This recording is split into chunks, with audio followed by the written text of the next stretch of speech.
I'm Bob Lazar. During late 1988 and early 89, I worked on the propulsion systems of extraterrestrial vehicles for the United States government. The hardware and technology I was exposed to should be placed in the proper hands of the scientific community, and it is the right of every person on Earth to know that there is physical evidence which proves that there is life elsewhere and that at least one form of that life has been here. For those of you whose information about me is limited to this video, I'll give you a brief background. I'm a physicist. I have degrees in physics and electronics technology. I've worked in a number of scientific programs, some of which require top secret and above top secret security clearances, of which the most easily verifiable is my early 1980s job here at the Los Alamos Mason Physics Facility in Los Alamos, New Mexico. Between December of '88 and April of '89, I worked as a senior staff physicist in what has to be the most secret project in history. My place of work was a facility at an area known as S4 on the Nellis Air Force Range in central Nevada. Area S4 is located approximately 15 miles south of the infamous Area 51 installation at Groom Lake, where the U-2 and SR-71 spy planes were developed. For the duration of my employment at S4, I was paid by the United States Navy.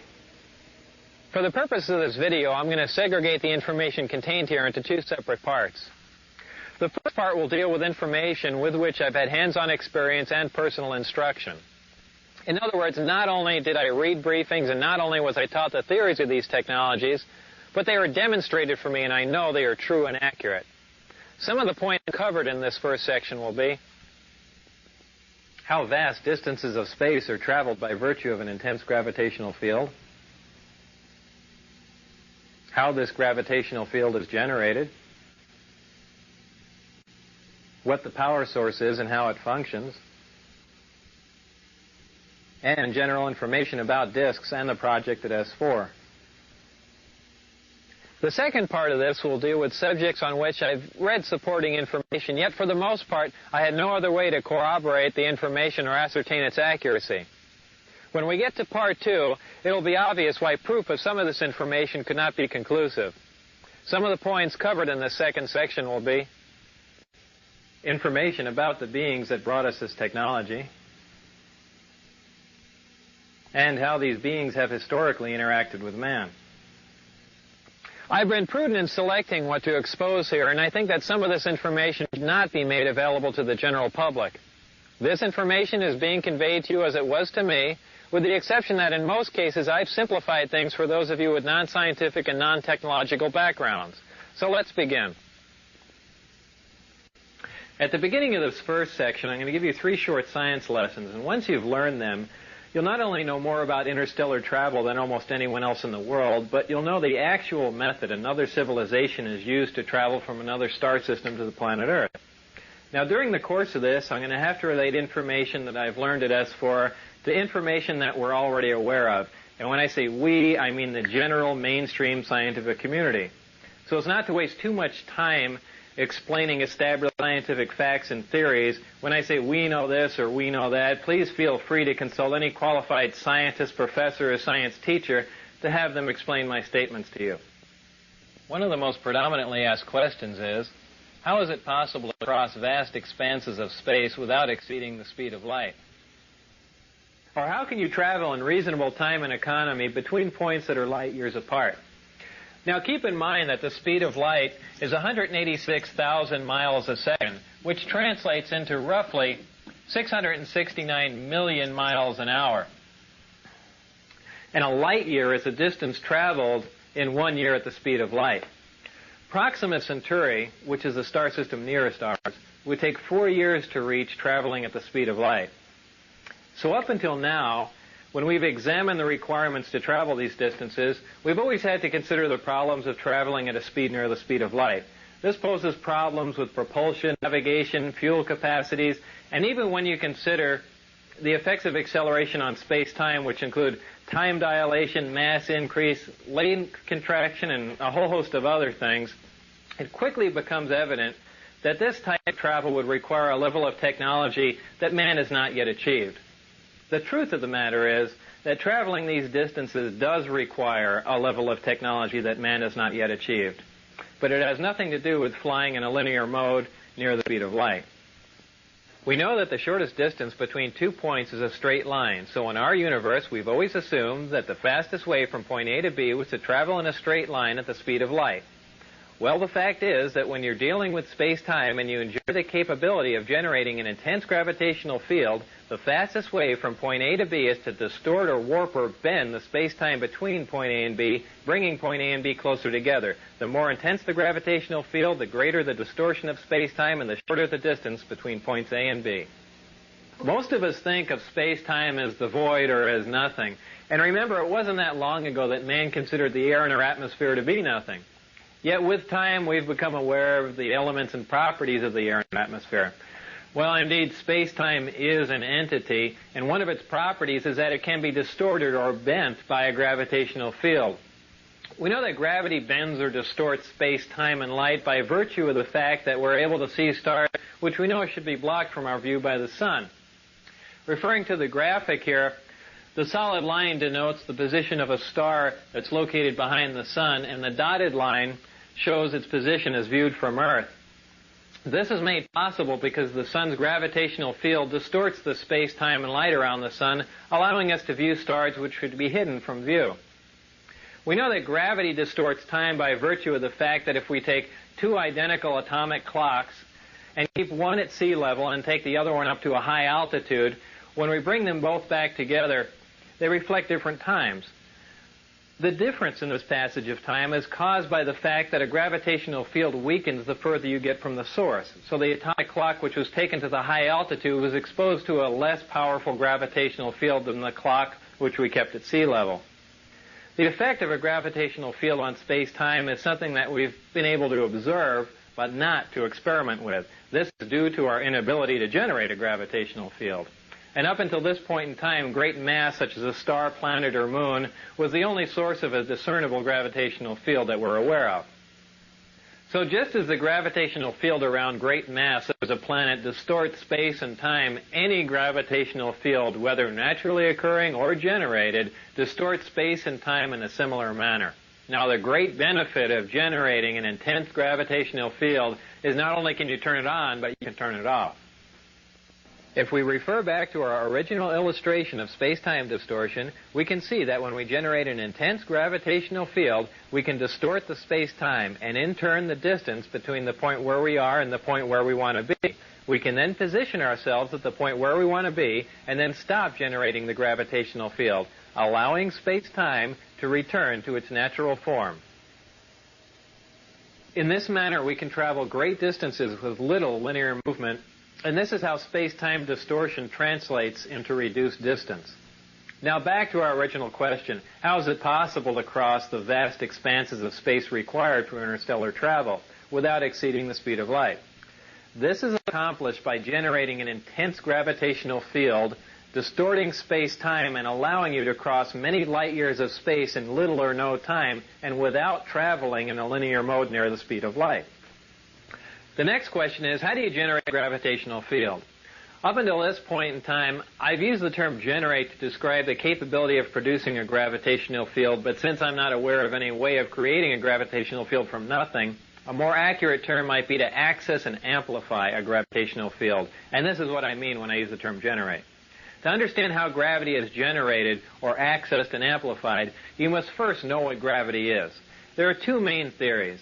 The wave theory, which states that gravity is a wave, and the currently accepted theory of gravitons, which are alleged subatomic particles that perform as gravity, which is total nonsense. Well, gravity is a wave, and there are two specific different types of gravity, gravity A and gravity B. Gravity A works on a small or micro scale, while gravity B works on a large or macro scale. We are familiar with gravity B. It is the big gravity wave that holds the Earth as well as the rest of the planets in orbit around the Sun and holds the Moon as well as man-made satellites in orbit around the Earth. We are not familiar with gravity A. It is the small gravity wave which is the major contributory force that holds together the mass that makes up all protons and neutrons. Gravity A is what is currently being labeled as the strong nuclear force in mainstream physics, and gravity A is the wave that you need to access and amplify to enable you to cause space-time distortion for interstellar travel. To keep them straight, just remember that gravity A works on an atomic scale, and gravity B is the big gravity wave that works on a stellar or planetary level.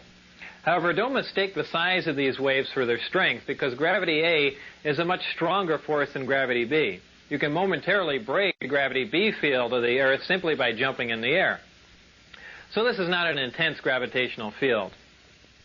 Locating gravity A is no problem because it is found in the nucleus of every atom of all matter here on Earth, and all matter anywhere else in our universe. However, accessing gravity A with the naturally occurring elements found on Earth is a big problem. Actually, I'm not aware of any way of accessing the gravity A wave using any Earth elements, whether naturally occurring or synthesized, and here's why.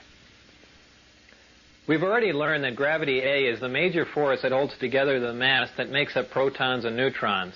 This means the gravity A wave we are trying to access is virtually inaccessible, as it is located within matter, or at least within the matter that we have here on Earth.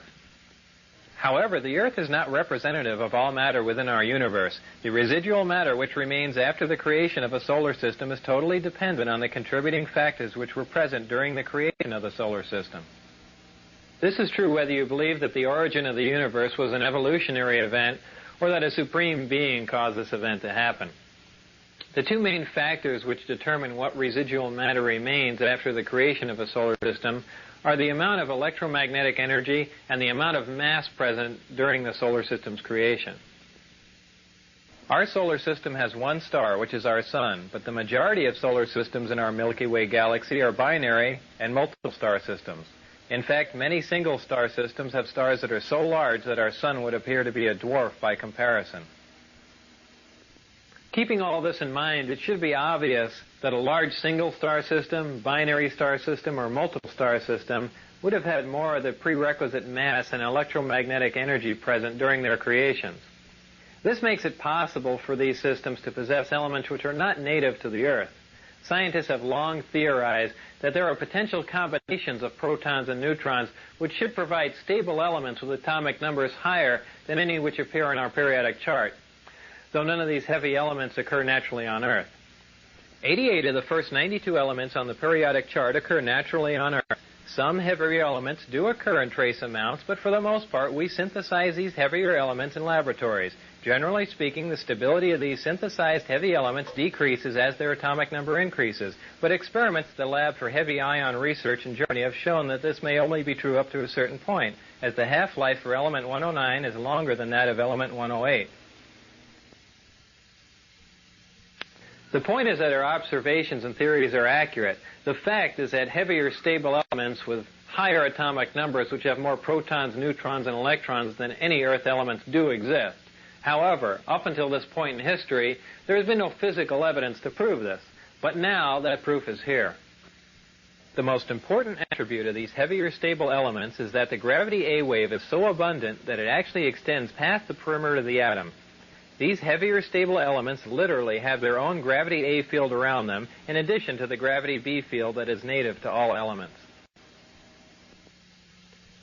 No naturally occurring atoms on Earth have enough protons and neutrons for the cumulative gravity A wave to extend past the perimeter of the atom so you can access it. Even though the distance that the gravity A wave extends is infinitesimal, it is accessible, and it has amplitude, wavelength, and frequency just like any other wave in the electromagnetic spectrum. Once you can access the gravity A wave, you can amplify it just like we amplify any other electromagnetic wave. To demonstrate how a wave is amplified, we can use this oscilloscope, and as you can see, it graphically depicts the tone you hear as a wave. As we amplify the tone, you can see that the size or the amplitude of the wave increases, giving us a more powerful version of the same identical wave, and thus the tone sounds louder.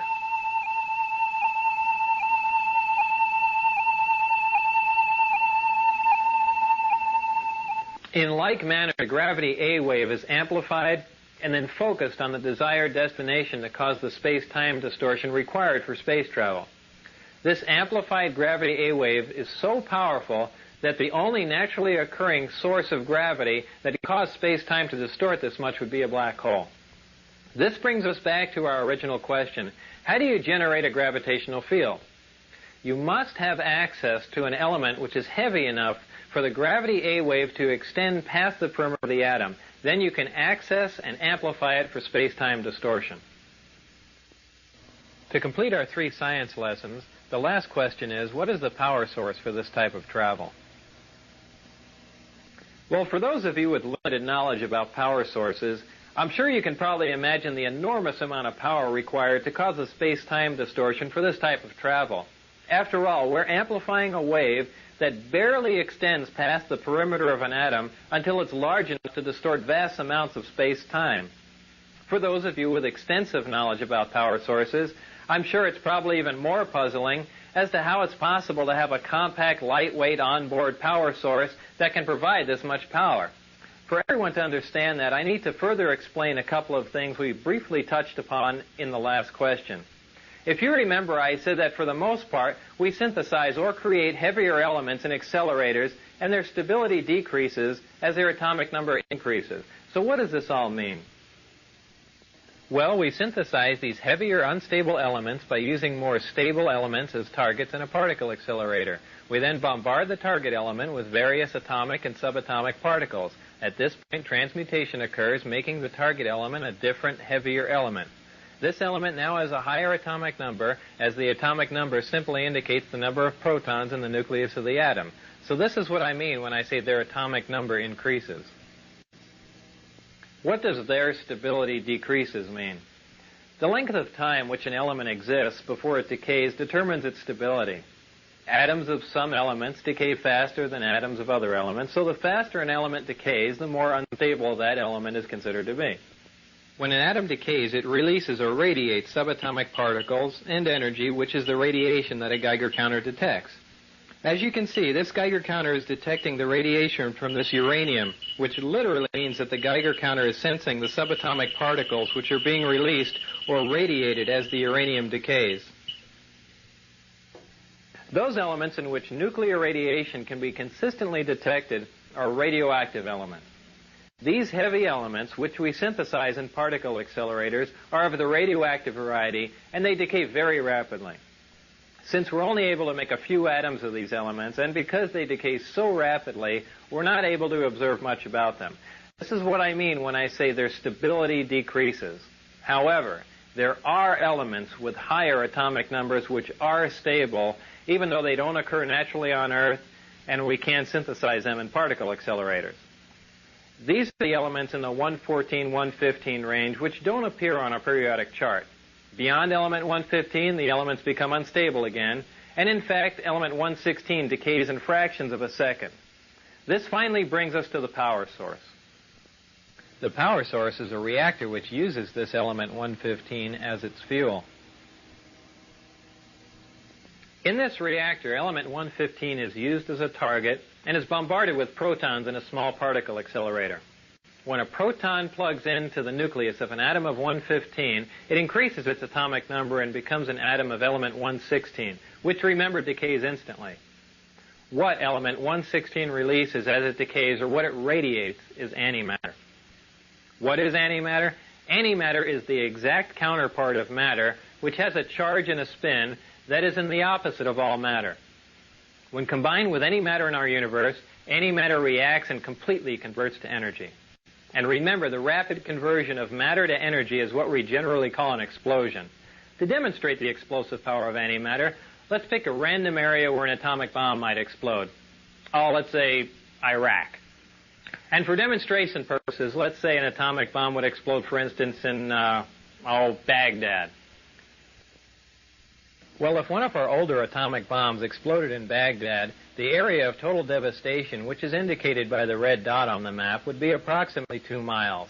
This would be caused by a fission reaction in which less than 1% of the nuclear material is converted to energy. Most of you are familiar with the bombs that were dropped on Japan in World War II. This is the same bomb that was dropped on Nagasaki August 9, 1945. About this same time, Dr. Edward Teller, who's known as the father of the hydrogen bomb, figured out that a nuclear fusion bomb was possible. Fusion would release even more energy and cause an even bigger explosion from the same amount of nuclear material. Much to Dr. Teller's dismay, the Japanese surrendered, we never dropped the hydrogen bomb, and Dr. Teller has been in a bad mood ever since.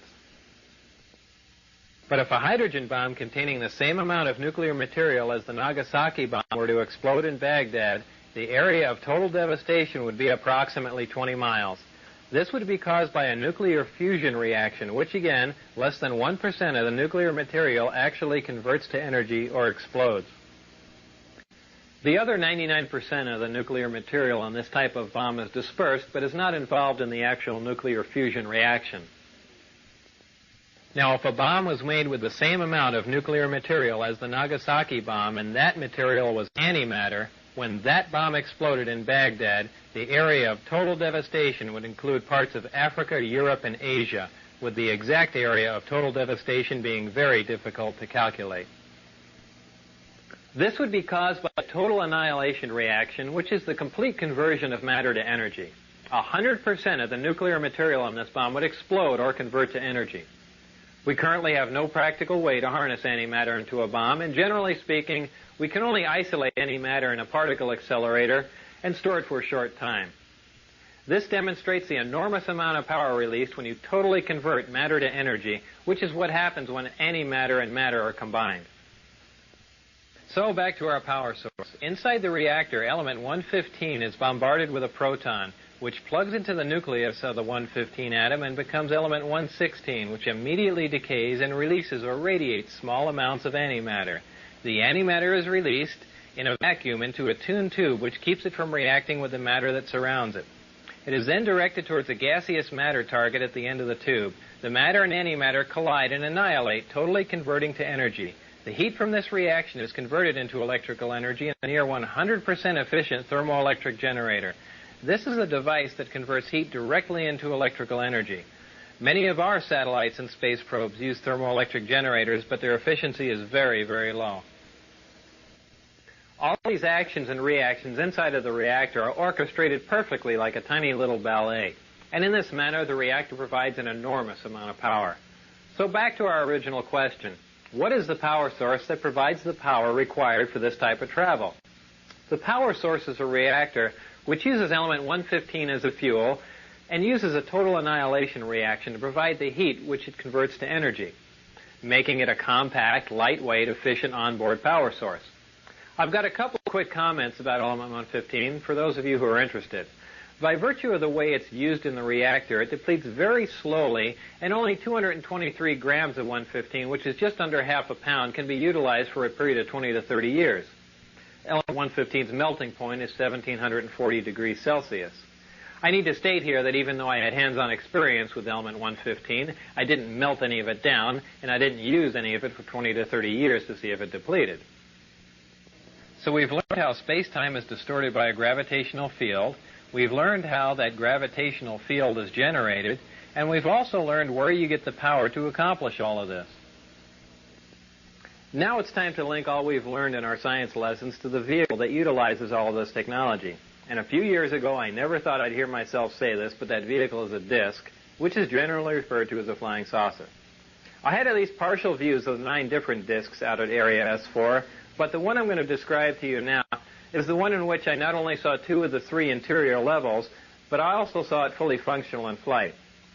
And no, unfortunately, I didn't get to go for a ride in it.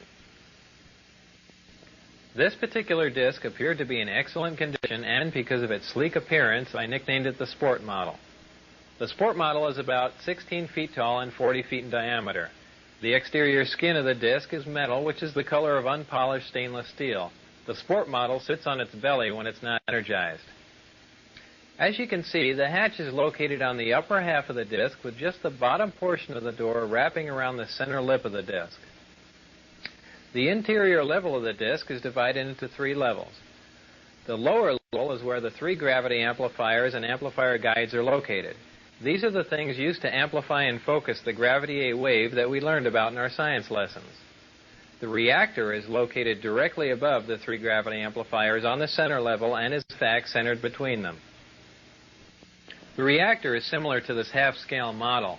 The element 115 is machined into triangles like this and is then inserted into the reactor. This piece of element 115 is the source of the gravity A wave as well as the target that is bombarded with protons to release the antimatter, both of which we learned about in our science lessons. The center level of this disk also houses the control consoles and seats, both of which were too small and too low to the floor to be functional for adult human beings. The walls of the center level are all divided into archways. At one point in time, when the disk was energized, one of the archways became transparent, and you could see the area outside of it just as if the archway was a window.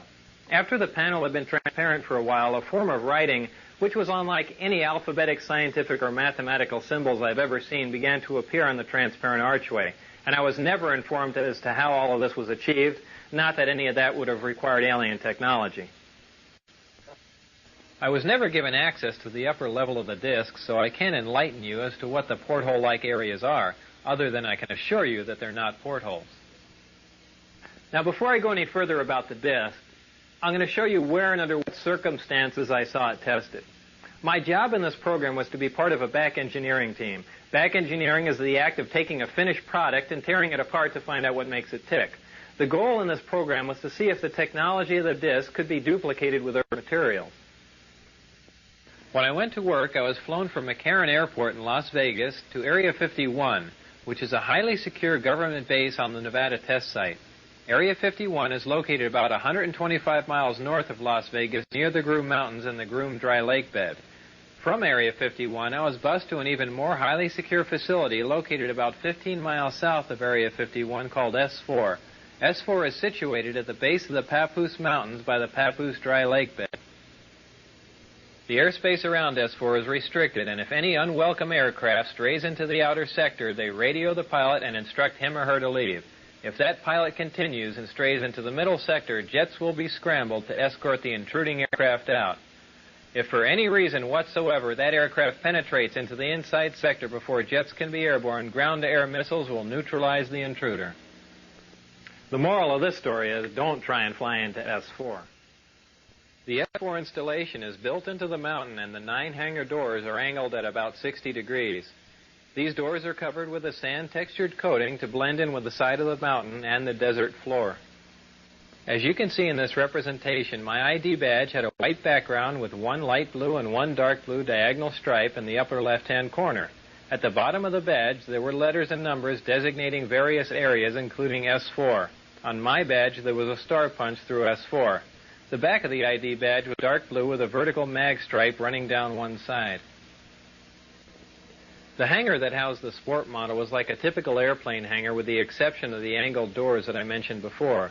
The hangar was equipped with typical tools and extensive electronic equipment.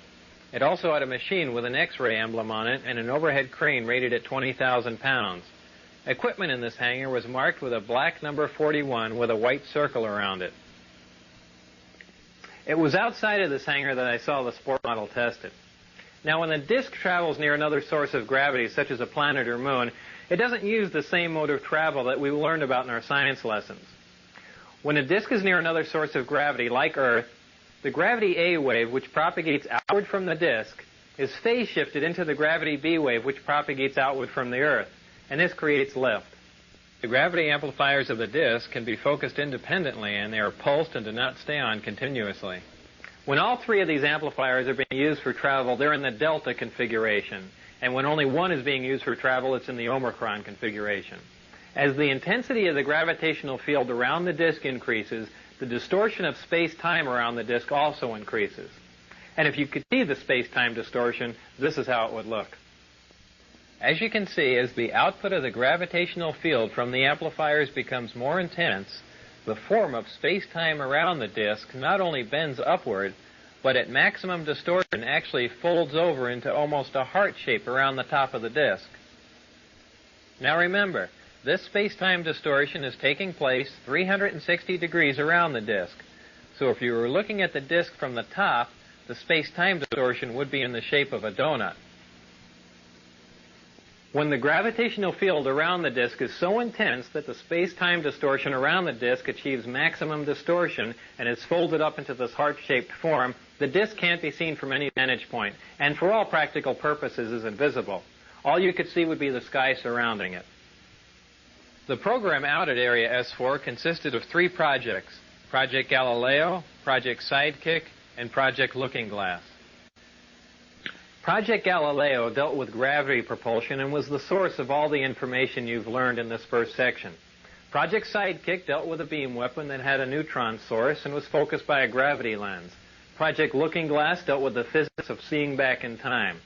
Now, I was not personally involved with the hardware of Project Sidekick or Looking Glass, and those projects are beyond the scope of this video. So this brings us to the end of this first part, in which I'm presenting to you as fact. At this point, we begin our second part, which is the section that contains what I call excerpts from the government Bible. I call it that because, as you can tell from Part 1, there's a small segment of the United States government that makes scientific and technological judgments from a knowledge base that is not available to the general public. If the following information is true, the United States government also makes judgments on a historical, philosophical, and even theological level from a knowledge base that is not available to the general public. These are excerpts from some of that information. As part of my indoctrination into the program at S4, I would randomly be taken into a small room which contained a table, a chair, and 120 or so briefings in blue folders. I'd be left there to read for varying amounts of time, usually about half an hour. These briefings contained a wide spectrum of information, mostly relating to aliens and alien technology. These reports appear to be an overview of alien information which can be used to brief scientists from any field about the scope of the whole project, and not just their specific field of endeavor. The overview of Project Galileo was accurate. I read the overview and later witnessed evidence which proved it to be accurate. So it is possible that scientists involved with other projects could have seen evidence that these other overviews were also accurate, but I can't make that assertion. To me, these reports were simply words on paper. So to keep from saying allegedly and supposedly in every sentence, I'll relay this information to you as I read it, since I've already put this disclaimer on it. This technology that you've learned about thus far was brought here by some alien beings from the Zeta Reticuli 1 and 2 star system. These stars are located in the constellation of Reticulum, which can only be seen from the southern hemisphere. Zeta Reticuli is a binary star system, which means it has 2 stars, and is located approximately 30 light years from Earth. These beings are from Reticulum 4, which is the 4th planet out from Zeta Reticuli 2. This is the way star systems were referred to in these reports. They simply designate the name of the star and the number of planets from the nearest to the furthest from the star. For instance, our Sun was designated as Sol, and the Earth was referred to as Sol 3 because we're the 3rd planet out from the Sun. A day on Reticulum 4 is 90 Earth hours long. The beings are 3 to 4 feet tall and weigh 25 to 50 pounds. They have grayish skin and large heads with almond-shaped wraparound eyes. They have very slight nose, mouth, and ear positions and are hairless. Any dates in the information regarding these beings were written in a 6-digit number which began with 1623. Since I had no idea what the 6-digit number was for the present year, I had no way of calculating when these beings arrived, or at least arrived this time. These beings said that they had been visiting Earth for a long time and presented photographic evidence which they contended was over 10,000 years old. There was an exchange of hardware and information in Central Nevada until 1979, at which time there was a conflict which brought the program to an abrupt halt. The beings left, but were to return at a 1623 date, and I don't know what that date is. With the remaining hardware and information, the U.S. government started the back engineering program. In May of 1987, some scientists took an antimatter reactor to an underground blast facility on the Nevada test site to perform an experiment. Unfortunately for them, their experiment required them to cut the reactor open, which resulted in their deaths. This explosion was explained to others at the test site as a previously unannounced low-yield underground nuke test. I was hired in December of 1988 to replace one of these men. These beings conveyed information about the capability of affecting the human brain to anesthetize the human body. This is done without any physical contact from a remote source. For this anesthesia to be accomplished, the brain has to be in a relaxed state similar to that required for hypnosis. If the brain is subject to any external stimulation like stimulant drugs or loud music, this manipulation of the nervous system is ineffective. These beings said that man was the product of externally corrected evolution. They said that man, as a species, had been genetically altered 65 times. They refer to humans as containers, yet I don't know what we're containers of. As I'm sure you now know, it was impossible for me to corroborate the information in the second section. And obviously, if this information is true, the ramifications are far-reaching, and you don't have to be a nuclear physicist to figure that out. So before I bring this to an end, there are a couple of questions I should address for you. The first one is, how did I get into this program? While working at Los Alamos National Lab in 1982, the local newspaper did a front-page story on a jet car I had built. Coincidentally, Dr. Teller was giving a speech in Los Alamos that same day. We met and had a short chat about the jet car, and I later listened to his speech. I never met Dr. Teller again, but in 1988, when I decided to re-enter the scientific community, I sent him a resume and inquired about a job. Dr. Teller responded by telephone and told me that he was no longer active, but just functioned in a consultant capacity. He gave me the name of a contact to call in Las Vegas. I made that call, and things progressed from there until I got into the program. I never got a chance to ask Dr. Teller if he remembered me from Los Alamos, so I don't know if that was a factor or not. If you use nuclear fuel, and not that possible, nuclear fuel is feasible. But whether these eventually will last, are feasible, which are interesting if you ever want to get there at start. That is an important question. And that's about all I can say. All I have time to say. And what specifically the fuel will be, I think it might be fission, more probably fusion. And it was possible. Is there any other nuclear reaction besides fission and fusion that you know of? No. Anything? But look, please, you try to explore the things about which I only will have to tell you it is not interesting, it's a waste of time. Above plutonium or look, it is, in my opinion, not interesting. I don't intend to answer it. If you ask me that question on camera, I will shut up. I will sit silent. You're not going to get an answer out of me on that. Okay. And if I ask you on camera if you know Bob Lazar, can you just say no? I will sit silently.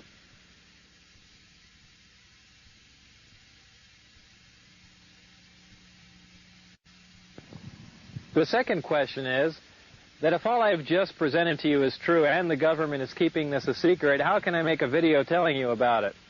Well, the bottom line is, if there are any repercussions from making this video, it would simply confirm that what I told you is true. So what you do with this information is up to you.